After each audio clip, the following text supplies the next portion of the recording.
හෙල්ලෝ යාළුවෝ ඉතින් සාදරයෙන් පිළිගන්නවා ටෙක් බේකර් YouTube channel එකට. හරි යාළුවෝ ඉතින් අද අපි බලමු ලංකාවේ අලුතින්ම හඳුන්වා දුන්න AI app එක මොකක්ද කියලා.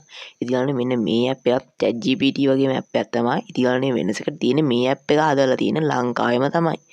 නම් වැඩි කතා නැතුව අපි මේ app එක මොකක්ද කියලා බලන්න වීඩියෝත් එක දිගටම එකතු වෙලා ඉන්න. මේ app එක මොකක්ද කියලා බලන්න ඔයාලා මුලින්ම Play Store එක open කරගන්න ඕනේ. මම දැන් මෙන්න මේ විදිහට මගේ Play Store එක open කරගන්නවා. හරියට ඉතින් මේ විදිහට Play Store එක open කරගෙන ඔයාලා මෙතනින් search කරගන්න ඕනේ Genie AI කියලා.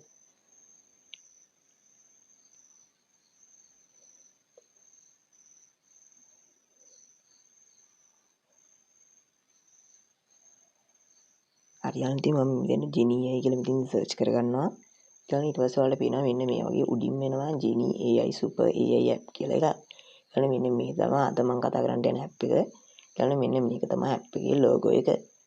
ඊළඟ මේ විදිහට අපිට පල්ලෙහාට ගියාම බලා ගන්න පුළුවන් නම් මේකේ downloads දැන්ට 10000ක් වගේ තමයි තියෙන්නේ. ගොඩක් ප්‍රසිද්ධ නැති app එකක් මේක. ඊළඟ reviews 3.7 තියෙනවා. මේ app එක open කරගන්න. ඊළඟ මේ විදිහට open කරගත්තාම ඔයාලට මුලින්ම පොඩ්ඩක් load වෙයි ටික වෙලාවක්. හරියට ඉතින් load වුණාට පස්සේ මෙන්න මේ වගේ ඉන්ටර්ෆේස් එකක් තමයි බලා ගන්න පුළුවන් වෙන්නේ. ඊළඟ ඔයාලා මුලින්ම login වෙනවා මෙන්න මෙතන මෙන්න මේ icon එක ක්ලික් කරලා ඔයාලා sign up වෙන්න ඕනේ. email එක, phone number එක, birthday එක වගේ දේවල් select කරලා.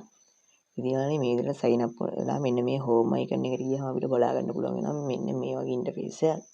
ඊළඟ මෙන්න මේකේ fun, educational, fitness, business වගේ categories යටතේ අපිට මෙන්න AI assistant කෙනෙක් කරා මෙන්න මේ service ටික ලබා ගැනීමේ හැකියාව තියෙනවා. ඊළඟ අපිට AI assistant කෙනෙක් කරා email එකක් මේක කරගන්න, ඒ වගේම තමයි save write කරගන්න, fitness coach, health instructor වගේ තවත් ගොඩක් දේවල් මෙන්න මේ app එක කරා කරගැනීමේ හැකියාව තියෙනවා. ඊළඟ මේ විදිහට ඔයාලා මුලින්ම මේ app එකට sign up වෙනකොට points 10000ක් හම්බ වෙනවා. ඉතින් ඒ වගේ තමයි මෙතන spin wheel එක කරා points අපිට ලබා ගැනීමේ හැකියාවක් තියෙනවා. මෙන්න මේ විදිහට තමයි මගේ app review එක ඉවර වෙන්නේ. ඉතින් මම හිතනවා අදගෙන අපේ වීඩියෝත් වලට ගොඩක්ම useful වෙන්න කියලා. ඉතින් මේ අදගෙන අපේ වීඩියෝත් වලට useful වුණා නම් channel එක subscribe කරලා bell icon එක තෝල් කරලා තියාගන්න. එහෙනම් ඉතින් හැමෝටම ජය වේවා.